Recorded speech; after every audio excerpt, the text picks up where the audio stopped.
Welcome, everybody. Thank you very much for joining us, and those people who are still joining. A very warm welcome. I'm Sue Sentence from the Raspberry Pi Foundation. Welcome to our 14th, I think, Computing Education Research Seminar. And I'll be introducing Jakita, who's going to be our speaker for today, in a moment. First of all, I'll just loving seeing these introductions coming up in the chat. Lovely to see people coming back again and again for seminars. I'll just talk a little bit about the housekeeping, etc. So this seminar is the third of 7 in our diversity and inclusion series, and we're running these in partnership with the UK's Royal Academy of Engineering.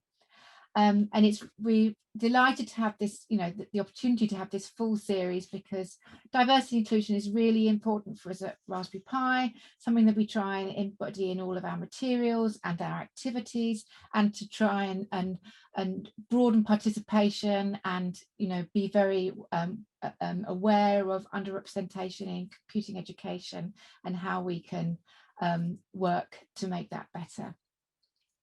So the format of today's session will be a 40-minute talk, and then 15 minutes in breakouts, another 15-20 minutes for group discussion. I'm now very excited to welcome Jakita. Jakita Thomas is the Philpott West Point Stevens Associate Professor, that's a mouthful, of Computer Science and Software Engineering at Auburn University. And she's the director of the Culturally and Socially Relevant Computing Lab. What a great name.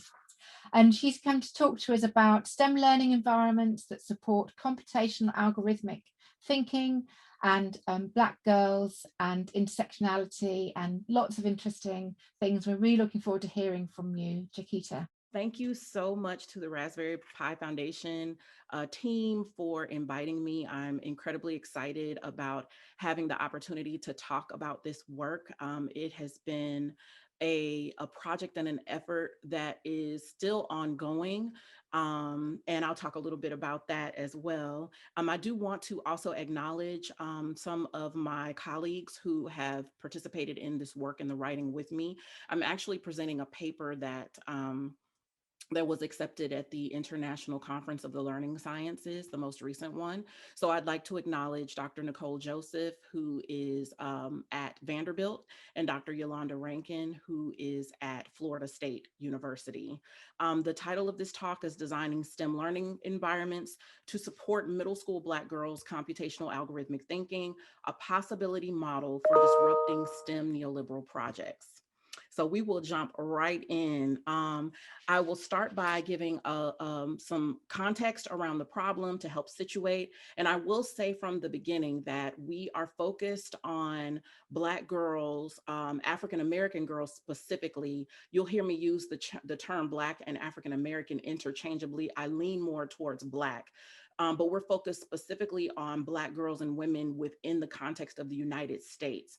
There is really a dearth of research, honestly, when we start to talk about Black women globally. And so I'm hoping that part of what one of the outcomes can be of this interaction among us all is to find opportunities to collaborate, to explore this literature more, because there's so much work that's needed to be done if we're going to design truly equitable spaces for computing. So I'll talk a little bit about the problem context, introduce the research questions, talk specifically about the program supporting computational algorithmic thinking, talk about the methods, results, and conclusions for one particular portion of this really amazing and kind of a huge longitudinal research effort. And then I'm hoping that the conclusions will also be jumping off points for discussion in the breakout rooms. And then of course, we'll come back and do questions. So Black women and girls are rarely constructed as producers of computer science knowledge in the United States, in schools and in society. Schools and society do not view Black girls as STEM producers, in large part because they have historically occupied the lowest social status within the United States. and they've been positioned as intellectually inferior in STEM. And there's a body of research that looks at Black girls in STEM contexts, computing being one of those contexts, from deficit types of perspectives. Such positioning of Black girls can be conceptualized as a manifestation, though, of a failing STEM educational infrastructure that promotes exclusion and perpetuates intersectional oppressions such as gendered anti-Blackness. Design, learning, identity, and teaching are all inextricably linked, and they should come together in ways that produce and promote robust experiences for participation in a global world. Yet many Black girls, particularly in STEM environments, are rarely served in those ways. Some scholars have argued that STEM is simply a neoliberal project that is not in service of full, richer lives, but instead is in service of economic gains and power. We think that scholars who position themselves in this way speak from places of privilege, and they might not understand the deeper social political contexts for many families who dream of a different life for their children. This narrative about the desire for more STEM in our schools and society as an economic, social, cultural, or historical organizer of human society requires a much closer interrogation of the nature, purposes, and outcomes that are associated with STEM learning across time, contexts, and people. And so when we put this narrative about STEM as a neoliberal project in conversation with mixed income Black girls' actual experiences in an informal learning environment that's designed to promote Black excellence and Black girl magic, a more nuanced and complex perspective emerges. And so we examine the following research questions. What do SCAT scholars, and I'll provide some context around who they are, what do SCAT scholars themselves reveal about what they learn and why they participate in SCAT? And then how does participating in SCAT impact scholars' perceptions of themselves as game designers? We share findings from a longitudinal study that explores the development of computational algorithmic thinking capabilities in Black girls as they engage in game design for social change. And so before we hop into or jump into the exploration of these research questions, I do want to provide some context around the Supporting Computational Algorithmic Thinking project and program, as well as some additional information around what computational algorithmic thinking is.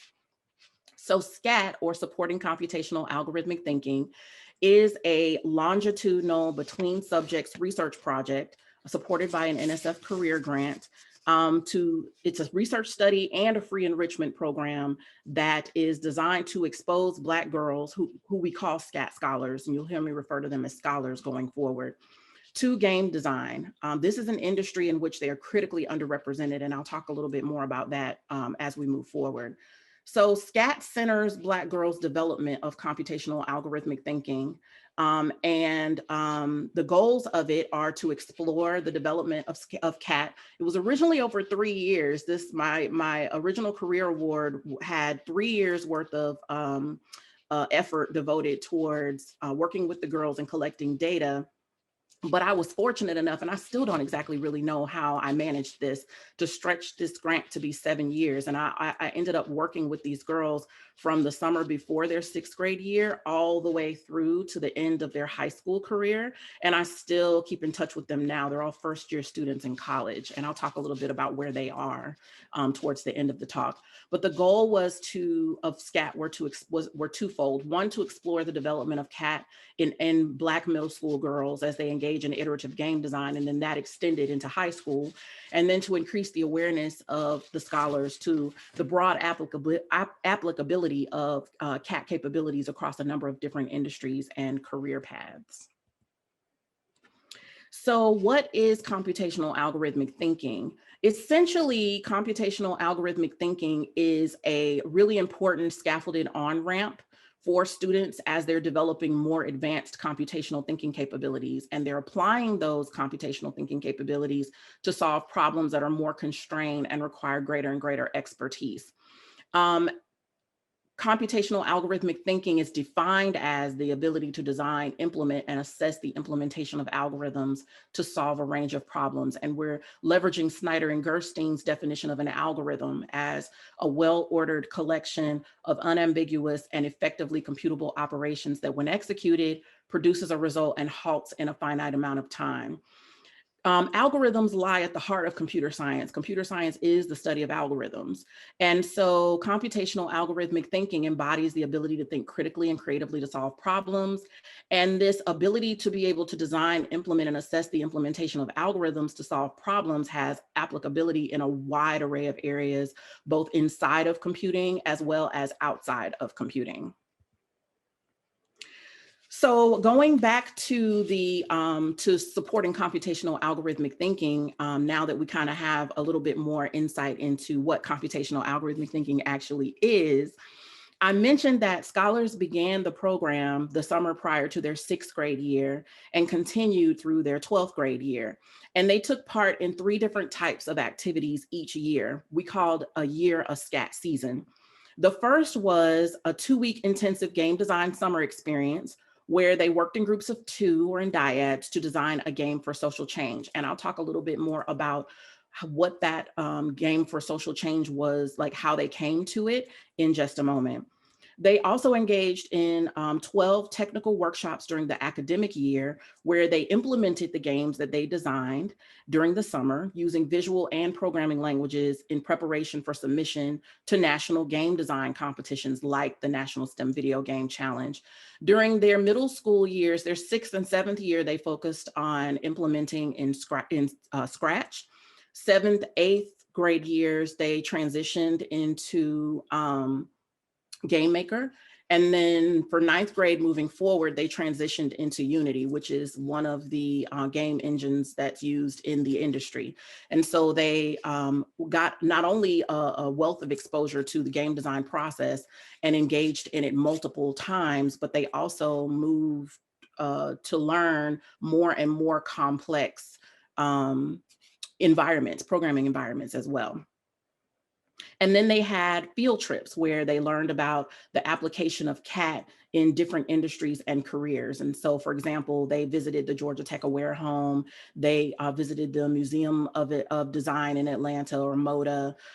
They went to an innovation lab where they 3D printed and clocks. So just lots of ways of understanding how designing, implementing and assessing the implementation of algorithms plays out in the real world and in multiple career pathways. And so they would engage in these activities every year. Now they did this all 6, 7 years.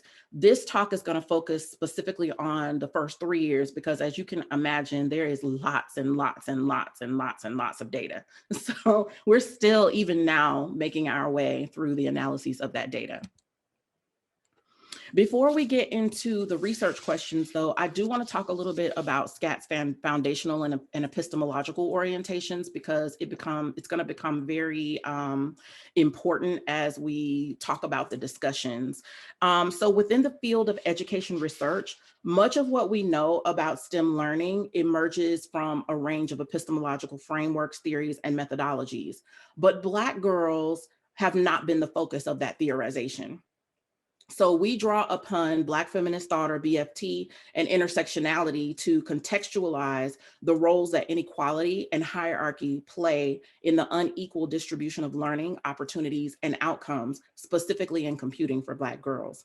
Black feminist thought is an epistemology originally introduced by Patricia Hill Collins, and it's also a politic that suggests that African-American women's oppression has encompassed 3 interdependent dimensions: economic, political, and ideological. The economic dimension of oppression illuminates what she says is the exploitation, or what she calls the exploitation, of Black women's labor that has been essential to US capitalism from the very beginning of slavery, leaving little room and opportunities to do intellectual work as it has been traditionally defined. The political dimension helps us to see the historical and the contemporary denial of rights and privileges to Black women that have routinely extended to both been extended to both white males and females. And these are ideas that extend into STEM classrooms for Black girls. The ideological dimension refers to the historical and present day control of images applied to Black girls. And so we leverage Black feminist thought as a way of elevating the knowledge that these Black girls have to the level of intellectual thought and expertise. They are bringing expertise into the learning environment. Their lived experience and their understanding of their communities, as we'll see going forward, is expertise that's valued within this space. And so they are viewed as intellectuals within this space. Intersectionality emerges from Black feminist thought. It was a term that was originally brought to the mainstream by Kimberly Crenshaw, although its foundations go all the way back into the 18th century with people like Anna Julia Cooper, Sojourner Truth, and others who were fighting for the rights of Black women within those times. But intersectionality was originally brought to the mainstream by Crenshaw. She sought to use the term and actually coined this term as a way to correct the legal discrimination that Black women faced due to the legal system's focus on a single categorical lens, so either race or gender, which left Black women sort of falling through the cracks, if you will. Girls in STEM often means that the needs of white girls are centered. And African Americans in STEM, or computing as well, often means that the needs of Black males are emphasized. And so we use intersectionality and Black feminist thought to better understand a more nuanced picture of Black girls' experiences in SCAT. Because as a Black woman, I cannot disentangle race and gender for myself. I experience race and gender simultaneously all the time. So why do we focus on game design? Well, we focus on game design because it is a domain in which middle schoolers and high schoolers have a great deal of familiarity as consumers. Young people game, and it doesn't matter what their gender is, their socioeconomic status, their race, they game. And so it affords an opportunity for young people, and these Black girls in particular, to look under the hood and get some insight into how the games they love to consume are actually produced and created. It also shifts their paradigm from one of just the consumer of tools and techniques to a producer of tools and techniques. So it really expands their own paradigm. Again, game design is all about algorithms. It's all about the iterative design, representation, and implementation of algorithms. And so that makes it a really ideal domain to explore how computational algorithmic thinking develops over time. And then in the quote unquote real world, the enactment of a game or the getting a game from idea to market can take many years. It's a longitudinal process. And so game design becomes a really ideal domain for conducting longitudinal studies as well. This is the game design cycle that we leveraged over the course of the study. It was based on Fullerton et al.'s game design cycle, although it is much more fine-grained. And we did that because when we started working with the SCAT scholars, they had just completed 5th grade. And so we needed to break the steps down a little bit more. As you can see, it is an iterative cycle, and scholars can move back and forth within it in different ways. They actually start by, and I didn't depict this here, but they start by engaging in an exploration of community. We have conversations around what is a community, what makes up a community, what is the role and function of community. They did a community walk within their own communities. And from that conversation and those activities, they identify challenges or issues that their community faces. And it could be, when we think about community, community could be thought of at the local level. So like within your neighborhood, it could be regional, it could be national, or it could be global. So helping them think about how they're positioning themselves with respect to different levels of community. Once they identified some issues that they saw within their own communities, they then decided what area or issue or topic that they wanted to address. And so once they identified that, so a dyad might decide, oh, we want to focus on sustainable environmental sustainability, or we might want to focus on racism or poverty, or and these were all examples of many of which the scholars design games around. But once they identify a particular issue that they want to focus on, they then engaged in systems research. So they got an understanding of how that issue plays itself out from a system perspective. What are all the components that are involved? What happens? What are the outcomes when that system is put into motion? And so on and so forth. So they did a lot of rich research to understand the ways in which that issue plays itself out within their communities and within a larger context.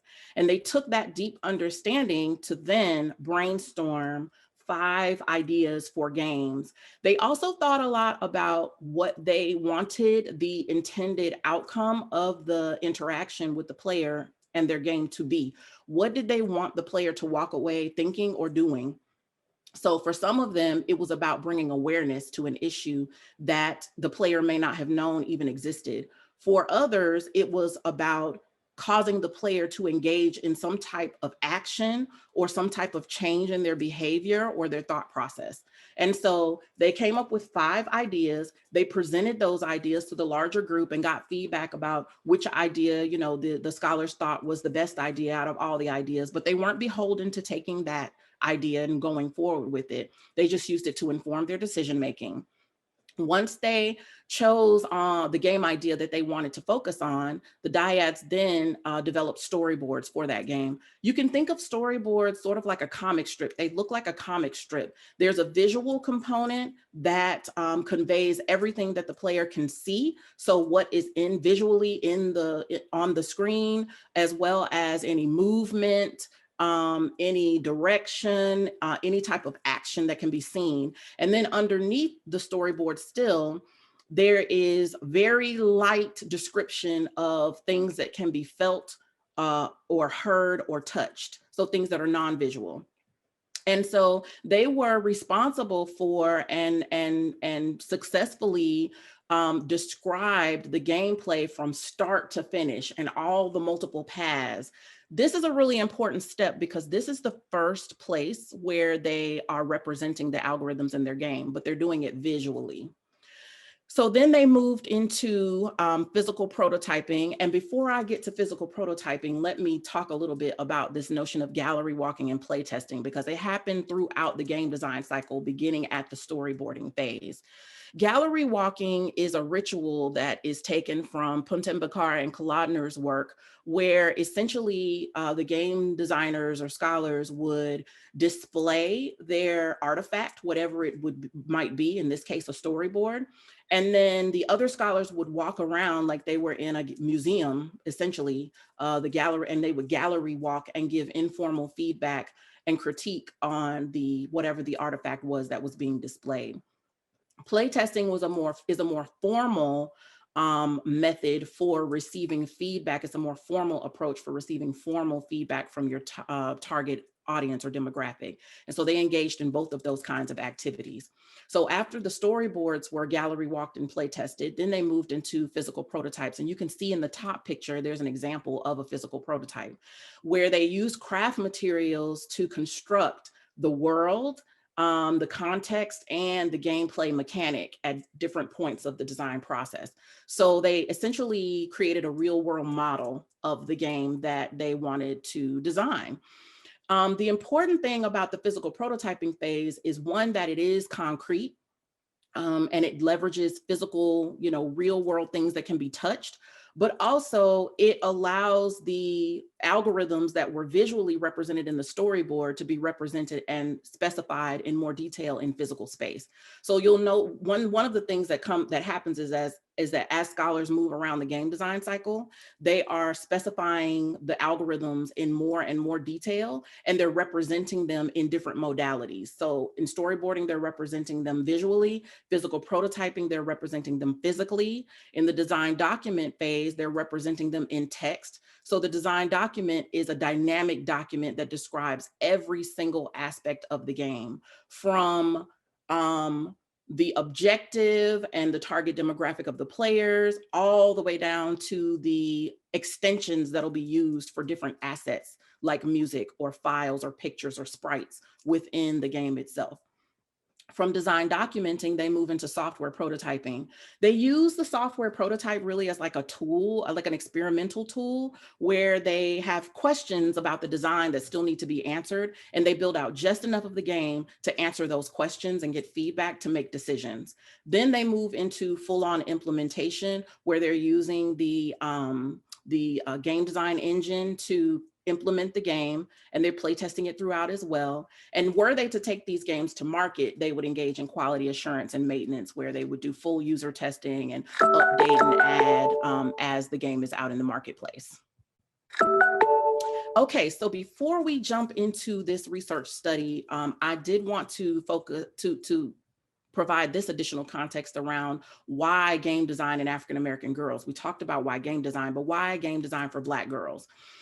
There are a couple of reasons for it. As I mentioned earlier, young people consume games. When you look at just girls, of that 97% of young people who consume games, when you look at just girls, 94% of girls in that same age range play video games, with little difference again by race, ethnic group, or SES. So they are gaming. Black girls are gaming.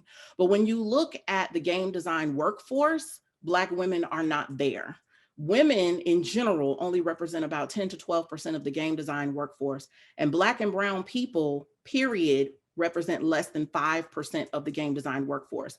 And so it becomes very important that if we're going to change what the game design workforce looks like, we have to have people who are bringing different experiences and different expertise into the game design workforce. So that's why we focused on game design and Black girls. The SCAT learning environment, as I described earlier, is a cognitive apprenticeship. It is an informal learning environment that's designed in the ways that cognitive apprenticeship suggests. And so scholars had several scaffolds that supported them in the ways that cognitive apprenticeship suggests in the environment. There was the facilitator, and that picture that you see there is actually a picture of the facilitator. She is a Black woman, PhD in computer science. She played a major role in the development of scholars' CAT capabilities. She served first as a primary modeler and then as a just-in-time coach and scaffolder, helping to model the kinds of questions scholars should be asking themselves and each other. How she modeled how to give a constructive critique. And then she provided this just-in-time help as scholars were working, moving from group to group, providing different insights into things that they should think about, or helping to resolve disagreements between scholars about what direction they should move in, and so on and so forth. She was accompanied and assisted by 4 undergraduate research assistants who were Black women majoring in computer science. And then there also was the design notebook, but before I get to that, the undergraduate research assistants served as just-in-time coaches as well. So they rotated from group to group because the facilitator couldn't be with every group all the time. They also rotated from group to group, providing just-in-time scaffolding. We also had the design notebook. In the context of this project, the design notebook during that time frame was a paper and pencil based scaffold. It was a set of paper and pencil based scaffolds that were integrated into the SCAT activities, and it gave the scholars multiple opportunities to develop their CAT capabilities while working individually and collaboratively in dyads over time.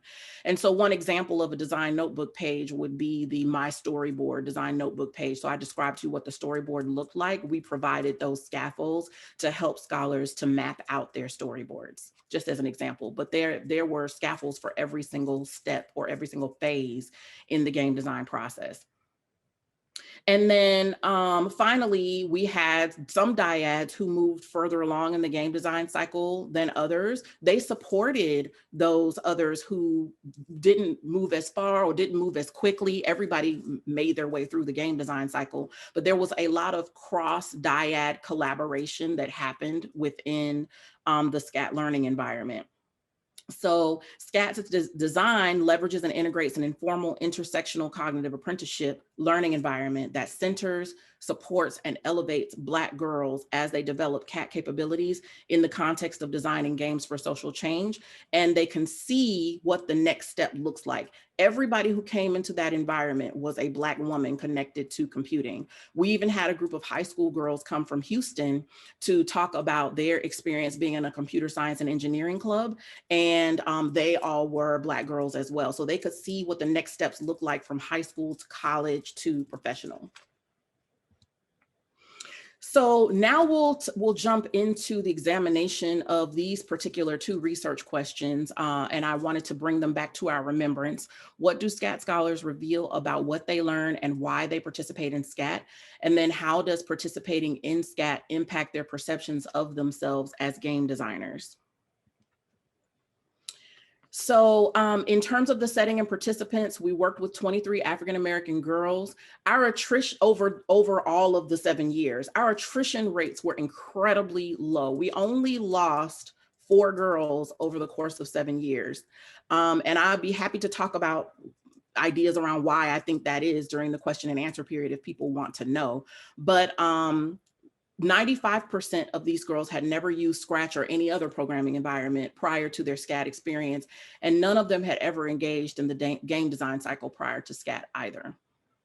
So in terms of data collection and analyses, our data sources included the analysis of online journal data, as well as end of season questionnaires. And again, I'm focusing on the first 3 years. They did this all 7 years, 6-7 years. Scholars completed the online journal and made an entry into their online journals every time they met for SCAT experiences, whether they were in the summer or during the academic year. And the online journal was created using a Google form to make capturing the responses easier. Scholars documented their goals and they assessed those goals, including thinking about what supported as well as what got in the way of them being able to accomplish their goals every time they met. The end of season questionnaire was also a Google form, and it was designed to provide insights into scholars' perceptions and feelings about the SCAT experience, their understanding of CAT, their perceptions of themselves as game designers, and the applications of concept that they learned in SCAT to areas out in their lives outside of SCAT. And they took the end of season questionnaire at the end of every SCAT season. We utilize consensual qualitative research to both collectively and individually analyze the data and come to consensus on the themes. The online reflective journal and end of season questionnaire were completed individually by individual SCAT scholars. So that was not a collaborative activity. It was an individual activity that they did each time and at the end of the season. But we engaged in several rounds of coding on this data. The first cycle of coding included tags very close to the data. So what did the girls actually say? A second round of coding collapsed similar tags to create larger categories. A third round of coding identified patterns from previous codes and categories to develop these larger theoretical themes. And then finally, how their perception shifted over time included analyzing responses to the online end of season questionnaire prompt. There was one prompt in particular that we focused on for this particular study, which was, do you see yourself as a game designer? Why or why not? But there were many other questions in that questionnaire. So we counted the number of scholars who stated that they did not, or weren't sure that they saw themselves as game designers. And we're including data from the first 3 years. We also use memoing as an ongoing part of the analysis, and we use Black feminist epistemologies and intersectionality to situate and interpret the findings. So what do SCAT scholars reveal about what they learn and why they participate in SCAT? Analysis suggests that initially some engaged to please their parents and families, while others had authentic interest in exploring STEM, though not necessarily computing, as a future career from the very beginning.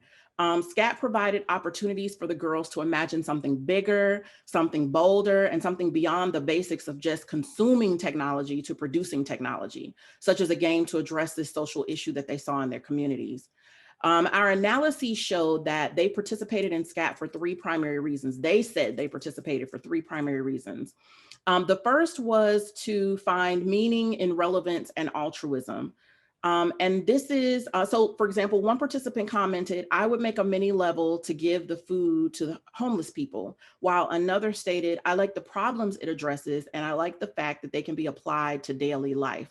So again, part of us situating game design in the context of social change allowed them to understand how computing and game design could be leveraged as a tool to find meaning and relevance in altruism, and using computing and game design as a tool to make the world better. Analysis also revealed that scholars participated in SCAT because they could author and create their own creative imaginations. One participant stated, game design allows you to bring new concepts and stories to the table. This statement contends that Black girls do produce knowledge, unlike what we see, what we've seen historically here in the United States, and what we have seen historically in STEM education and computing education in the United States in formal environments. They do produce knowledge while they are developing their own complex games, and the activities allow them to bring their own ideas that may differ from others, as well as their own autonomy and their own agency into this environment and into the design of this game that formal school settings rarely provide for Black girls. And then finally, the analyses illuminated that SCAT helps them to create new narratives about themselves and other Black women and girls. One scholar said, overall, this is one of the greatest experiences I've ever been exposed to as an African-American woman. And a different participant stated, at the beginning of SCAT, I didn't understand why I was there. Then I thought about what I was doing. I was designing, I gained a strong liking. I was an African-American girl learning how to properly learn game design. As I grew over the years in game designing, I gained a strong liking. The SCAT program has gifted me with a new hobby that most women don't have, and for that, I'm grateful. So these statements suggest that middle school Black girls are aware of the ways that schools and society have limited their exposure to STEM and to computing, and they see how SCAT supports them to envision what can be, not only for themselves, but for other Black girls as well. So when we look at the second research question around how do their perceptions of themselves as game designers shift over time as a result of their participation in SCAT, as I described earlier, the end of season questionnaire was administered at the end of every season. And what we found was really interesting in terms of their shifts of how they perceive themselves. So at the end of the first season, while most of the scholars saw game design as a viable hobby, none of them saw themselves as game designers. They explicitly stated they did not want to pursue game design as a career, but this suggested that scholars equated them seeing themselves as game designers with wanting to pursue a career in game design, which is not necessarily a distinction we were trying to make for them or trying to help them make. It's just the way they perceive that question. However, by the end of the second season, 23% of scholars shifted from not seeing themselves as game designers to now seeing themselves as game designers. And then at the end of season 3, the percentage of scholars who saw themselves as game designers increased to 45%, so almost half. We have one example of a statement that says, yes, she's saying yes, as in responding to the question, do you see yourself as a game designer? Why not? Yes, because over the 3 years, I feel like I've gotten better and better with designing games. And if I keep going, imagine what I could do. So I also wanted to note that all of the SCAT scholars are currently fresh women in college. 22 out of the 23 are currently majoring in a STEM area, and 3 are currently majoring in the computing field. So conclusions and hopefully points of discussion. So what do these findings suggest about the STEM neoliberal project and Black girls learning in the context of computing? The findings seem to suggest that STEM learning for whom and to what ends is a really, really complex narrative when you're centering Black girls because of the intersectional politics of their histories and STEM education opportunities. None of these scholars indicated that any of their motivations for engaging in SCAT had to do with economic gains or money. So they were not engaging in this endeavor in support of the neoliberal project. Scholars did not say that any of their motivations had to do with economic gains. So STEM learning, in the way in which SCAT designs it, is not about neoliberal gains, but instead it's about providing Black girls with opportunities to radically shape their identities as producers, innovators, and disruptors of deficit perspectives. This often doesn't happen in formal settings. And so SCAT really serves as an important counter space for STEM learning. The findings here could bear great significance for K through 12 education in the United States and perhaps globally in formal and informal settings. And we talk about three things that could come from it. First, Black girls should be positioned as producers of knowledge in STEM. And right now there's lots of literature in formal STEM environments and computing environments included of how Black girls and women are not centered. They are relegated to the margins, subjugated to the margins, and surveilled in their subjugation and relegation. But what this means, though, is that educators have to relinquish their biases that prevent Black girls from seeing themselves as belonging in these spaces. Second, Black girls need to have not only opportunities to acquire and develop STEM skills, capabilities, and practices, but they also need time to reflect on the opportunities and experiences and assess whether and how STEM connects to their own interests, goals, and aspirations. So as I talked about on the previous slide, it was somewhere after 12 months that scholars kind of even started to make these shifts, right? So there's one thing to move someone or move a Black girl from, okay, I don't think Black women do computing or game design, to I think Black women do computing or game design, to then help them to shift toward, therefore, I as a Black woman or girl can do game design and I see myself as a game designer or a computer scientist. That shift takes a lot more time than a lot of the interventions that are out in the world, which might be a half a day, a week, 2 weeks, 4 weeks.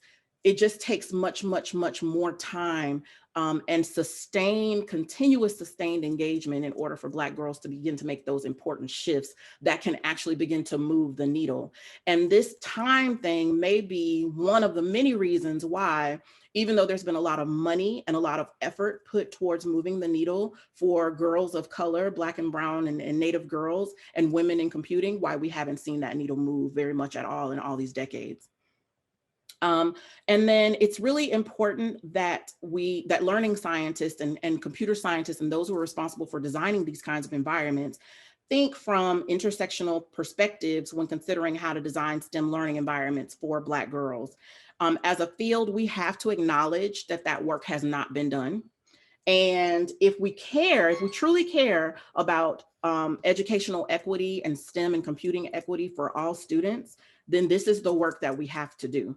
Our research is just one example. It's just one example to promote a national discourse about how STEM and computing learning changes when those people who have historically been relegated to the margins are present and embraced and welcomed and centered, and what we can do better to support their thriving in STEM contexts and spaces. So I thank you so much for your time and attention. And again, I'm hoping that we can leverage these conclusion ideas as points of discussion, but I'm also open to whatever other points resonate and come out of the breakout rooms as well. That's fantastic. Thank you very much. We'll give you a virtual clap or applause. That's really lovely.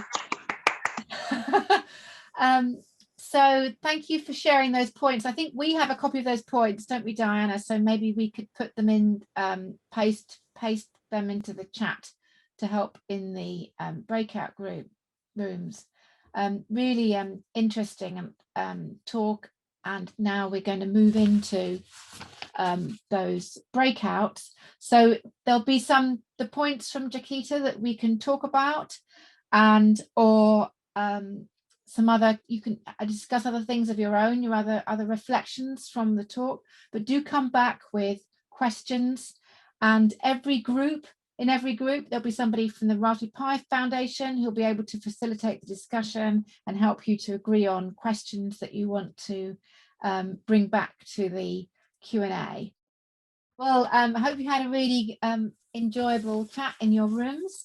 So I think the best thing to do, I think worked really well last time, was if you either raise your hand or wave at me or some other way, and then maybe we can get around each breakout group and everybody can get an opportunity to ask Jakita a question. I said to her, I've got questions, but I don't think I'll get a look in. So Oliver was right there with his hand up. So Oliver, do you want to ask your question, your group's question first? Yeah, there's a few. We were really lucky in our group to have a really interesting group, and also to have a high school student join us in our group who was able to share some of her experiences, which was really good, really good to hear. Yeah, we've got a few questions. So we discussed a little bit about game design and how sometimes that can be seen as something that's an area that has some issues around how inclusive it is. But I think it was made really clear how in this context that's worked really well. So we just had some interesting discussion about that.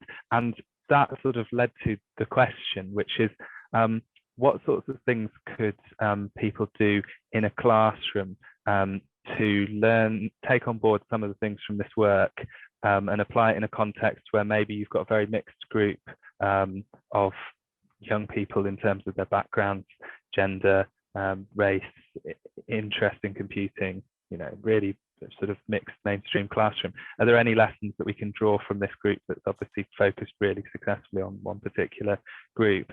And then were there any aspects of the program that were put in to sort of support the young people who were involved when they moved into those kind of mixed groups? So we assumed that when they went to college, and said that many of them chose to study STEM, which is a brilliant outcome. Obviously that experience might be quite different to the experience that they've had in this focus group. So was there any support that you put in to help them to manage that different context? Lots of other questions, but I'll leave it at those two for now. Awesome. Okay, I'll start with the first one. I think that there were two, maybe three aspects of the SCAT program that are applicable in formal settings that I believe made a huge difference. The first is that our focus, as you could see from the game design cycle, implementation was one part of the game design cycle. But prior to that implementation, they had done all of this design, essentially all of this planning that did not involve programming, right? One of the things that we know specifically about Black women, but perhaps it applies, the research hasn't really been done. So perhaps it applies to other groups, but maybe not. But I suspect it does, is that often Black women come, or Black girls and Black women come to computing not having had all of these prior programming experiences. And so, and we also know that when Black girls do come, as we did see in the data, why they're coming is a little bit different. They're not coming for the sake of the technology or just to program. They're coming because they want to leverage whatever the tool or technology is to help someone. So the first piece would be that incorporating design into programming activities, is marrying the two, is very, very important. One, design does not require expert implementation skills. Two, design is actually a very marketable, it's a marketable and valuable skill. If you can't, I always tell my students, my collegiate students, any fool can learn to program because it's just rules, right? It's rules and grammar, just like with English. But if you can design a solution to a problem, you can leverage whatever programming language you want to actually implement that solution, right? The marrying of design and implementation is the key. The second thing is that that I think is really important, that can be leveraged in formal learning environments, is to not prescribe the solution, right? So this is about the autonomy and the agency of learners. The scholars themselves defined the project. They defined the idea or the social issue they wanted to focus on. They developed the multiple ideas. They created the designs. I did not force them or tell them you have to do this or you have to do that. So there was a lot of agency on their part and decision making on their part that happened that also served to help them push through when we got to implementation and they encountered these bugs trying to debug their programs and get them to do the things that they wanted to do. They were motivated to keep pushing because it was their idea. So ensuring that they have some type of agency in that process and that they are leading the design of whatever, it is.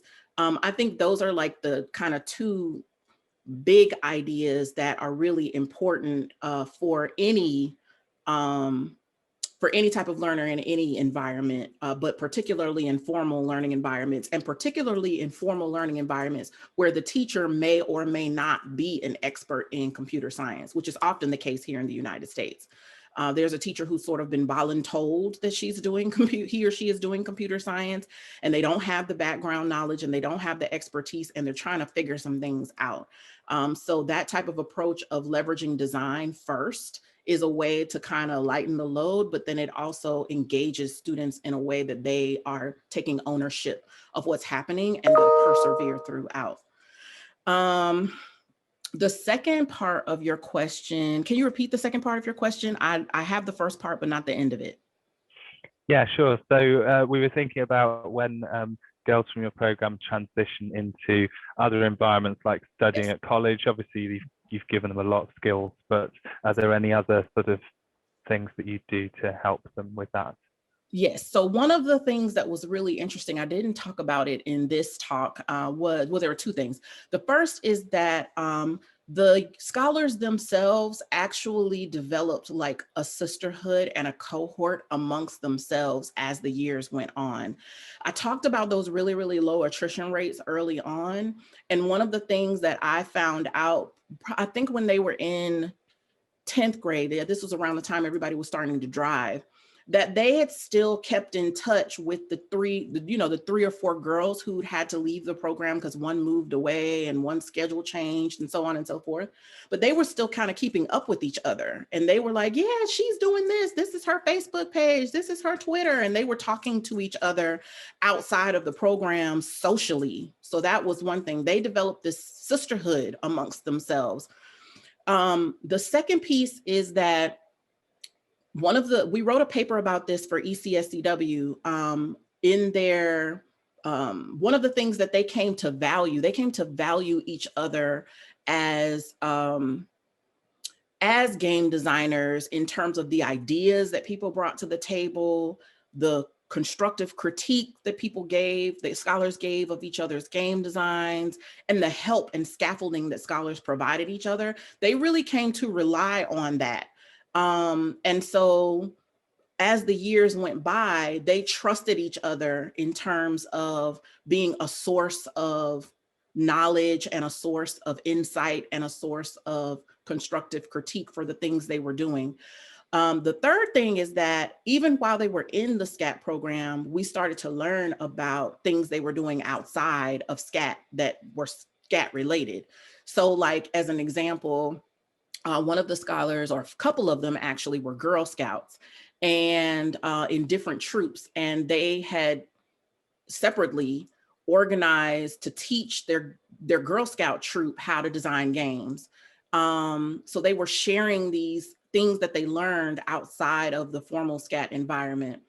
And then finally, one other thing that took place beginning in their 9th grade year that I didn't talk about was that we actually helped them to make one additional shift. And that was a shift from becoming a producer of technology and games to teaching others how to design games. So in their 9th grade year, we partnered with a nonprofit organization that focused on training and facilitating, helping people learn how to facilitate in environments. We took them through that training, and they actually taught game design to elementary and middle school kids and got paid to do it over the summer as like a summer job. And they did that for multiple years. So there were these so yes, there were supports that we gave them that helped them to not only understand how to leverage a network and how to utilize resources, which is critical when you're in college, but also we built their confidence up that they really do know what they're doing and they know what they're talking about and they're capable of acquiring whatever knowledge or skills they need to acquire in order to be successful, which is also very important, especially in STEM spaces.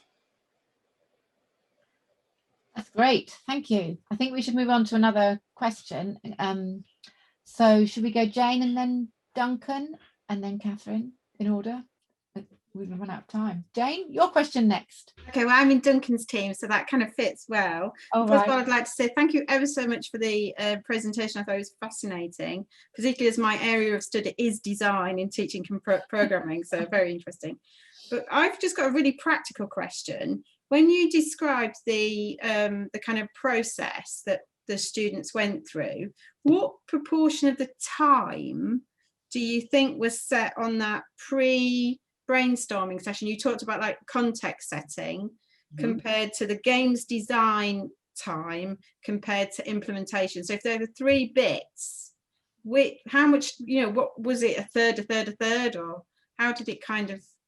So the brainstorming, storyboarding, physical prototyping portion and the community systems understanding portion of the game design cycle took place over the course of the 2-week summer design experience. The first year, it moved faster than that the second year. But the first year, they moved just through those 3 phases. And they were in the summer camp for 6 hours every day for 10 days. Then moving forward from there, they moved through the remainder or the next, I would say, design documenting, software prototyping. They would meet once a month for a half a day, around 4 or 5 hours.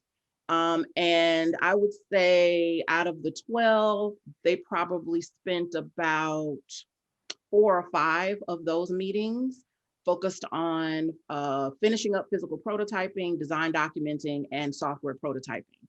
Implementation was probably about 6 or 7 of those monthly meetings. And then that would take us pretty much all the way to May.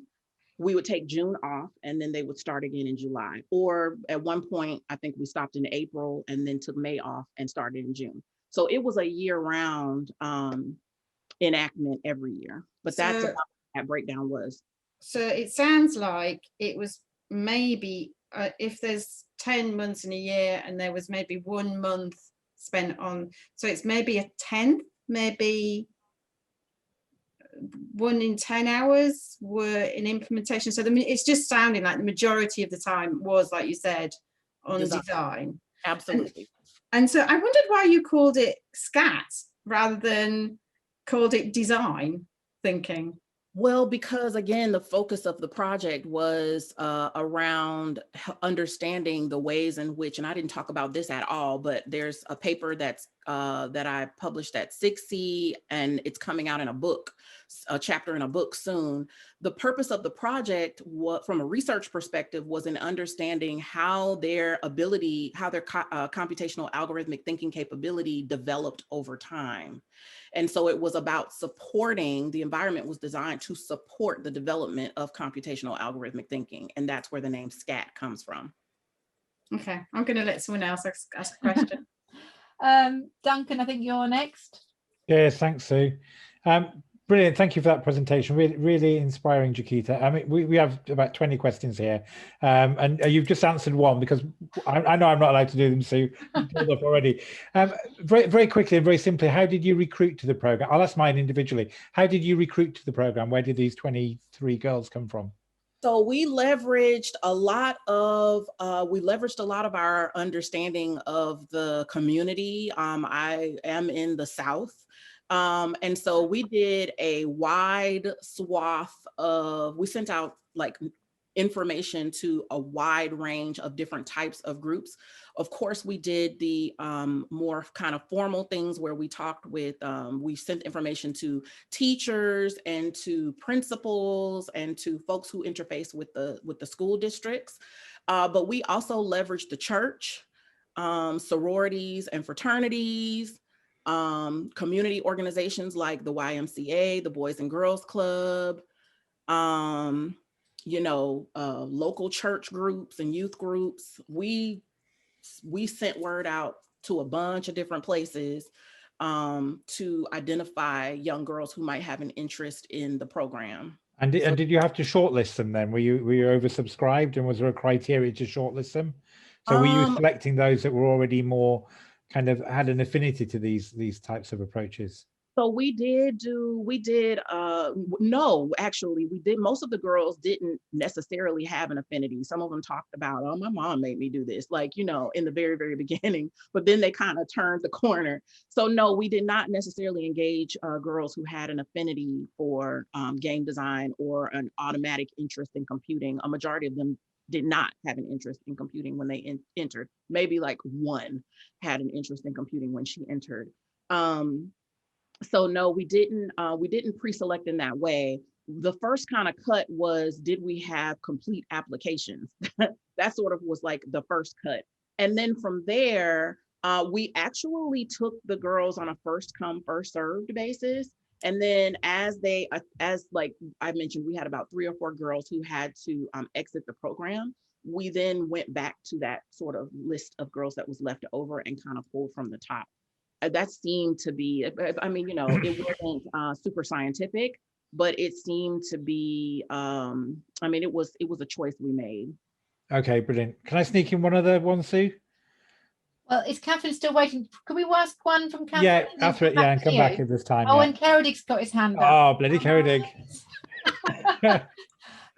Catherine, do you want to ask your one question, just so we've got more voices? Okay, yes, yeah, thank you. And thank you for a fantastic and thought-provoking presentation, Jakita. That was brilliant. We spent some time in our group talking about the period of time that it takes for reflection between learning and applying it to your own personal interests and goals. And we spent some time sort of conjecturing what might be taking place during that period of time in order to make those connections. We thought about self-efficacy, we thought about confidence, which I think you've touched on in a couple of your other answers. We also talked about, and I think you've touched on this just now, the girls developing a sense of belonging in a community as well. I just wondered, do those thoughts chime with your findings? Do you have any sort of insights into what was taking place to make those connections over time? Some of the things that the girls, that the scholars wrote about in their responses had to do with seeing an alignment between game design and the things that they're interested in, and seeing how their own interests fit within this area. And that became more clear as time went on for them. So part of it, you know, was sometimes it takes you a little while to realize, oh, this thing I really know how to do well can also be, I think it only can be applied here, but it also can be applied here and here and here. And that's a lot of what they wrote about. But we did also see them write about feeling valued, the opinion of their insights and the insights of others being valued and welcomed and appreciated. Again, I talked about that agency of them driving what the game was about and how it looked and how it functioned. So they took a lot of ownership in that. And then at the end of every year, we would have a showcase where we would bring the community in, and they would gallery walk for the community. And the reactions that those girls would get from their parents, from professors within the department, from the community at large was also, I think, really encouraging for them to continue to pursue. Many of their parents were like, I can't believe my baby did this, you know, and they viewed their children in a certain way. And the creation of these artifacts allowed them to see their young girls in a different light. Fantastic. That sounds brilliant. So the showcasing element is, yeah, something that's really key. Thank you. Brilliant. So I think we'll just have one more question. Sorry, Duncan, from Kerodig, because we're going to feel free to email me, Duncan. Yes. Oh, Duncan, you could be writing some of your questions in the chat, because animals circulating? I am. I'm putting them in the chat. Don't worry. I'm not missing an Lovely. opportunity. Meredith, it's you've got the hot hot seat for the last question. Yeah, it's always hard to get word in edgeways with Duncan around, isn't it? Although he does owe me a pint, so I better not be too rude because I might not get that in the end. I might have missed the initial part, mostly because JCQ and exams in UK are an absolute nightmare at the moment. But just thinking, what was the sort of representation across the girls? Was it an all black set of girls? And also, presuming it was it just yourself, or was it, you know, the mix of tutors involved as well? And how, I guess, from an education point of view, the CS community tends to be quite stereotypical in England of, you know, sort of generically, you know, white males who can't necessarily sort of act as role models. And how much influence do you think that would have played a part in the sort of outcomes of the study if that potentially wasn't the same, or is there anything that you could use to compare and contrast against that? I think you missed a lot of the discussion then at the beginning. Sorry, Jakita, on you go. Oh, no worries, no worries. Yeah, Yeah. we intentionally designed the learning environment to be constructed in the way that it was. I talked about, these were all Black girls.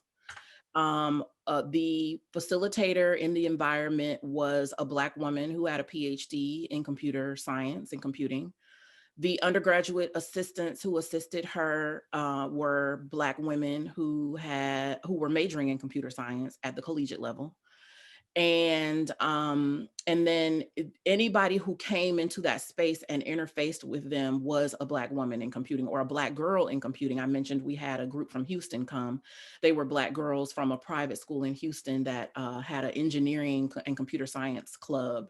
And they came down to visit, to take the girls from Houston on a tour of the college. I was at an all women's Black, historically Black college and university that serviced Black women for most of the project, not for all, but for the first half of the project.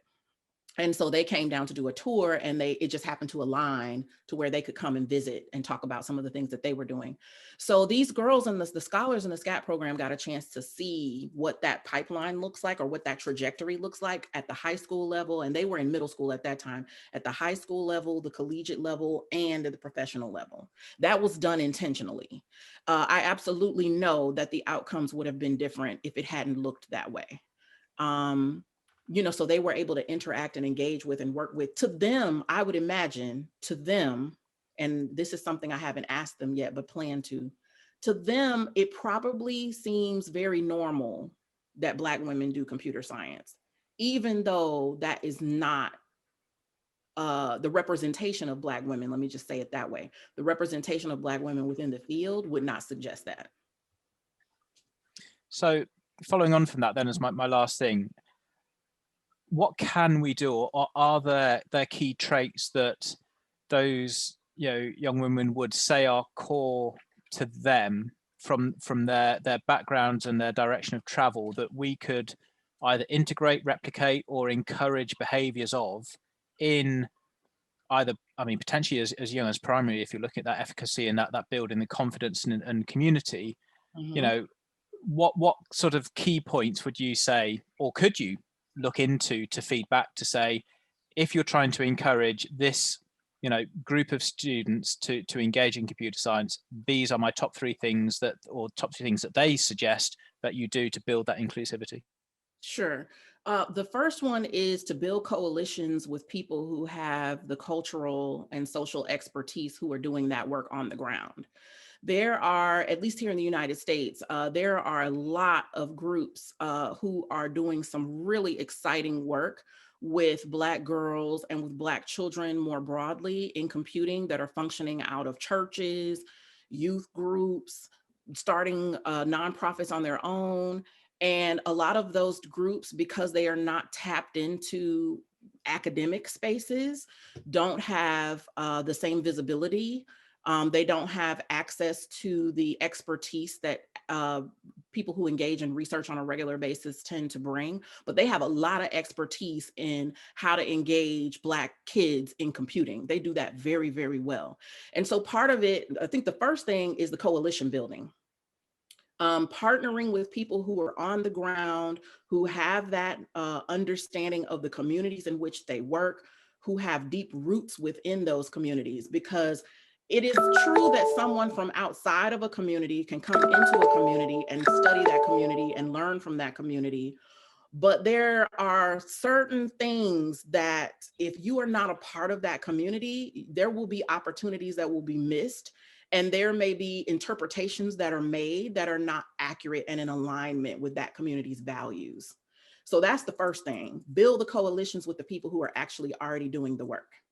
The second thing is to recognize that everybody comes to an environment, a learning environment, with expertise. And that sounds real basic, but when we look at formal education in K through 12, that the expertise that young people bring into the space is not often valued. It's not lifted up as credible, and it's not leveraged. So that would be the second thing. And I believe the girls would say that one for sure. They chose the direction that these projects went in. They drove that ship.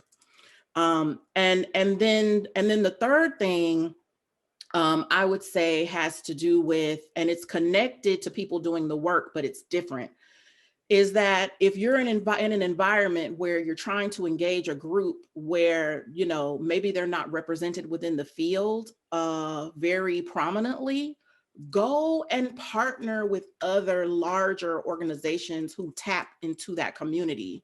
I'm the co-founder of a organization called Black Compute Her. I can put my hands on just about every Black woman in the United States, and to some extent a little bit larger than that, who does computing work in the field, right? So if you're looking for some role models or some people to come in and give talks or to give feedback or to work with the population, leverage that network. Don't think insular just inside of, well, who do I know? Because it might not be anybody. And so I would say that those are sort of the most, like, those are the easiest, sort of most low-hanging fruit things that can be done. And then the final thing, which is a bigger challenge, but is equally important, is doing the work in equitable ways. So even before you identify your research questions, think about why you want to engage in research with this particular community. Is it because it's the hot, sexy thing to do right now? Or is it because you have like a really deep and intrinsic desire to have an equitable, positive impact on that community? And then from every step going forward, from who you choose to be a part of the team to how you design the instruments, you have to constantly be questioning, what are my motivations? Am I leaving somebody out? Am I leaving the community that I say I'm trying to impact out of this process? That's a tougher thing, but it's also incredibly important to do, to kind of question yourself all along the way. Excellent. I'm sorry we've overrun a little bit, but worth it, because it was really interesting to hear that last response. So thank you very much. Can I just say, can we all just have another virtual clap, and thank you very much for answering all those questions so well. That's really, really good. And you'll see on the screen now our hashtag, Jakita's Twitter handle, and the link to sign up for our newsletter. Next, just a quick announcement before we leave. Normally we have the first Tuesday of every month for our seminar, but the next one is Easter. So we've moved it. So we've got it on the 20th of April, where we'll hear from Maya Israel about universal design for learning in K-12 computing education, which is great. The week after that, we've got a panel on gender balance. And the week after that, we've got our May seminar, which is on computing for the visually impaired. So you won't hear from us for a little while, but then you got three events at once. So hope to see you there. Thank you very much for everybody for taking part, and do carry on talking on Twitter. We'll be posting the videos shortly and the blog posts and everything, so do look out for that. If you don't want to be on the video, then let Diana know. And we'll just say a big thanks to Jakita again.